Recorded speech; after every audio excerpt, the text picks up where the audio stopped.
दोस्तों 2 साल पहले सेबी ने एक ऐलान किया था कि इंडिया बनेगा दुनिया का सबसे पहला T+0 सेटलमेंट वाला मार्केट।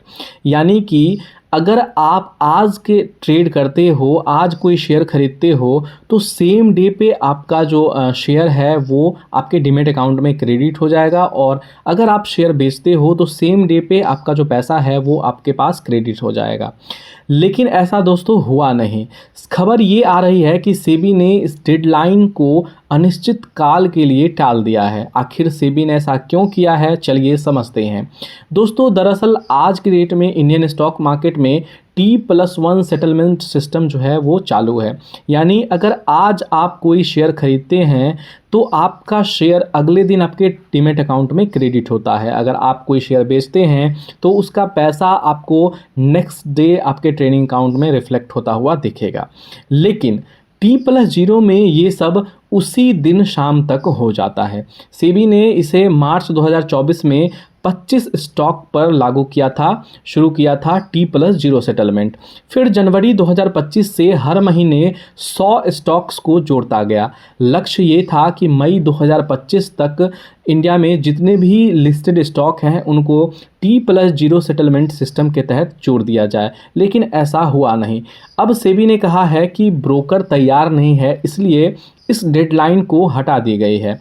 असल वजह सिर्फ दोस्तों टेक्निकल प्रॉब्लम नहीं है। इकोनॉमिक एंड पॉलिटिकल वीकली की एक स्टडी बताती है कि T+0 आने के बाद न तो लिक्विडिटी बढ़ी है, न ही मार्केट एफिशिएंसी में कोई बड़ा सुधार हुआ है। दोस्तों एनएसई के जो एमडी है उनका कहना है कि सिर्फ एक छोटा हिस्सा रोज़ ट्रेड करता है, बाकी सब hold and forget type investor है। दोस्तों दरअसल T+0 सेटलमेंट का फ़ायदा सिर्फ एक्टिव ट्रेडर्स को ही मिलता है, क्योंकि जिनको दिन में कई बार ट्रेड करना होता है, अभी बाय किया सेल किया, बाय किया सेल किया, तो उनको फंड्स की ज़रूरत होती है।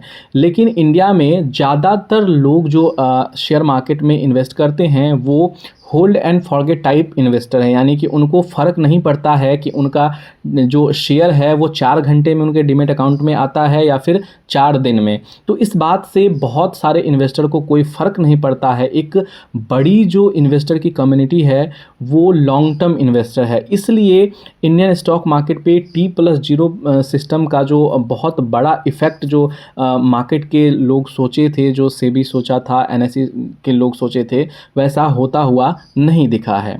अब ब्रोकर की बात करें तो T+0 सेटलमेंट के लिए उन्हें रियल टाइम सिस्टम जो है वो अपग्रेड करना पड़ेगा, तेज नेटवर्क और नए बैकएंड सेटअप चाहिए होगा।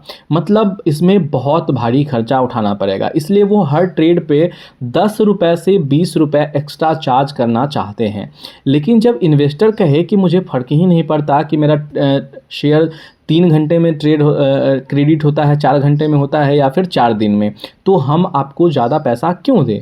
और यही कारण है कि जो वॉल्यूम डाउन हो जाता है और पूरी चेन जो है वो ठप हो जाती है।